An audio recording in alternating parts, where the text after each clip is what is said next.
तो फिर बड़ा सवाल समाधान कैसे निकलेगा, ये लड़ाई किस दिशा की तरफ चली जाएगी। सीधा रुख करते हैं मेरे सहयोगी राजीव रंजन का। राजीव, आपसे जानना चाहेंगे खासकर पॉलिटिकल एस्पेक्ट्स, क्योंकि ये लड़ाई एक तरफ से लग रहा है कि बेटियां अपने इंसाफ के लिए लड़ रही हैं, अपने हक के लिए लड़ रही हैं, लेकिन जिस तरह से ये लड़ाई में नजर आए, विपक्षी पार्टियां जंतर मंतर पे पहुंची, भीम आर्मी के चंद्रशेखर वहां पे पहुंचे, और अब खाप पंचायत, और दूसरी तरफ बृजभूषण है जो बीजेपी के सांसद हैं। ये पॉलिटिकल लड़ाई भी नजर आ रही है। इसका समाधान आगे क्या निकलेगा और इंपैक्ट क्या पड़ने वाला है? क्योंकि ये बेटियां ये तो कह रही हैं हम तो नहीं उठेंगे, जब तक बृजभूषण सिंह गिरफ्तार नहीं हो जाता तब तक हम ना रुकेंगे ना झुकेंगे। देखिए रवि, ये शुरू से ही मामला इतना पेचीदा है। जब पहली बार ये पहलवान बैठे और इन्होंने आरोप लगाया, तब उन्होंने कोई गिरफ्तारी की मांग नहीं की थी। तब उन्होंने बृजभूषण शरण सिंह को हटाए जाने की मांग लेकर वो धरने पर बैठे थे।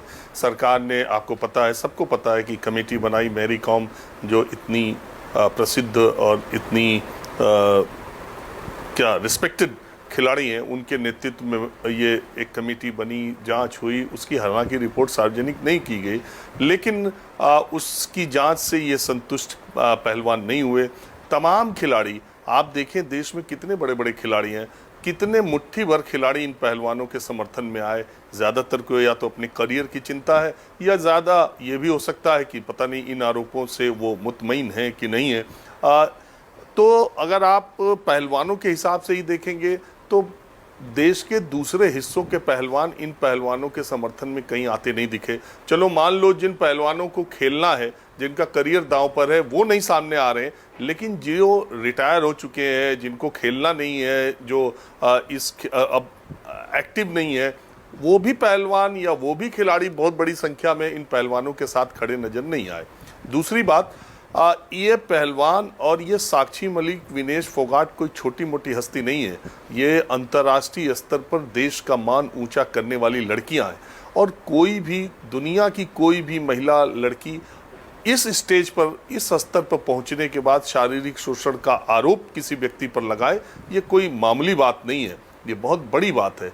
लेकिन जैसे जैसे वक्त बीतता गया और ये खिलाड़ी दूसरी बार धरने पर जब आए, और विपक्षी राजनीतिक दलों के लोगों को इन्होंने आमंत्रित भी किया और अपने स्टेज पर मंच भी दिया, मतलब अपना मंच भी दिया, उसके बाद से इसमें राजनीति ज़्यादा तेज हो गई। उसके बाद से तमाम बातें ऐसी आ गई कि ये कहा जाने लगा कि ये राजनीति है। दूसरी तरफ देश में कहीं ना कहीं ये मैसेज देने की भी कोशिश की गई कि ये एंटी इस्टेब्लिशमेंट यानी सरकार के खिलाफ और बहुत हद तक बीजेपी के खिलाफ आंदोलन है, और इसमें विपक्ष के लोग शामिल हो जाए। लड़कियों का जो आरोप है उससे हट के सियासत की बात होने लगी। ठीक वैसे ही जैसे मुझे याद आता है कि किसान आंदोलन के बारे में जो एक गलतफहमी या एक जो नैरेटिव चलाया गया कि ये हरियाणा और पश्चिमी उत्तर प्रदेश के जाटों का आंदोलन है, इससे ज़्यादा कहीं नहीं है, और पंजाब के सिखों का है। उस आंदोलन को सीमित करने के लिए या उसको एक तरह से एक नैरेटिव सेट करने के लिए यह कहा गया कि हरियाणा, पंजाब और पश्चिमी उत्तर प्रदेश के जाट सिखों का ये जो है 26 जनवरी की जो घटना हुई, उसके बाद सिखों और जाटों में एक डिफरेंस पैदा करने की भी कोशिश की गई। लेकिन खालिस्तानी कहा गया, पाकिस्तानी कहा गया, फंडिंग की गई, सब कुछ कहा गया, लेकिन उन्हीं किसानों के दबाव में कृषि कानून वापस ले लिया गया। इसका मतलब कि किसानों की बात सही कुछ हद तक सरकार को लगी, या किसानों की वजह से सरकार को सियासी नुकसान होता दिखा। दो कारण ही होंगे, या तो सियासी नुकसान प्रधानमंत्री नरेंद्र मोदी और उनकी पार्टी को लगा, या किसानों की मांग जायज लगी तो उससे हटा। अब ये पहलवानों का मामला भी धीरे धीरे उसी तरह का जा रहा है कि ये हरियाणा के पहलवान हैं, ये जाट हैं, अब ये खाप पंचायत कर रहे हैं, ये एंटी बीजेपी तो जाट रहते ही हैं। अब ये नैरेटिव सेट करने की कोशिश की जाएगी, लेकिन मूल मुद्दा ये है कि जो आरोप इन लड़कियों ने, पहलवानों लगाया, उसका क्या है। इसमें विरोध प्रदर्शन कोई भी कर सकता है, कोई भी नहीं कर सकता है। अगर जाटों का ही मामला है तो क्या जाटों का मामला है तो जाटों का की लड़कियां जो आरोप लगा रही हैं उसकी जांच या उसके गुनहगार को सजा नहीं मिलनी चाहिए। लेकिन इसमें पेच ये भी है कि जब इस तरह के आरोप लगते हैं तो अमूमन जिस पे लगते हैं वो आदमी बैकफुट पे आता है। लेकिन बृजभूषण शरण सिंह भी पूरे एग्रेसिव मोड में है, और वो पूरा लगातार, अभी उनका 24 घंटे पहले ही बयान आया, वो लगातार इस बात को कह रहे हैं कि ये सब सारे आरोप झूठे हैं।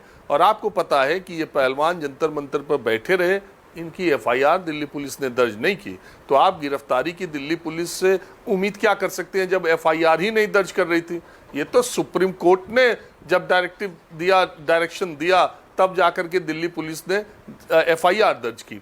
तो आम आदमी को एफआईआर दर्ज कराने में कितने पापड़ बेलने पड़ते हैं, और जो ऑफिसेज में और दूसरी जगहों पर लड़कियां काम कर रही हैं, जो महिलाएं कामकाजी महिलाएं हैं, और तमाम जगह उनको ऐसी स्थितियों से दो चार होना पड़ता है, वो चुप रह के सहती हैं। और ये जो मामला है, ये उन तमाम महिलाएं और लड़कियां इस मामले की तरफ देख रही हैं कि अगर ऐसे ही होता रहा, तो अगर इतने बड़े लोगों की एफआईआर नहीं लिखी जा रही, इतने बड़े लोगों के आरोपों पर अभी जांच चली जा रही, तो एक सामान्य महिला, एक सामान्य लड़की का क्या होगा आरोप लगाने पर। लेकिन इसका दूसरा पक्ष है कि अगर इस तरह के आरोप लगा ही दिए जाएं, देखिए इसमें रवि बहुत लोगों को मालूम भी नहीं है, कई सारी टेक्निकलिटीज हैं।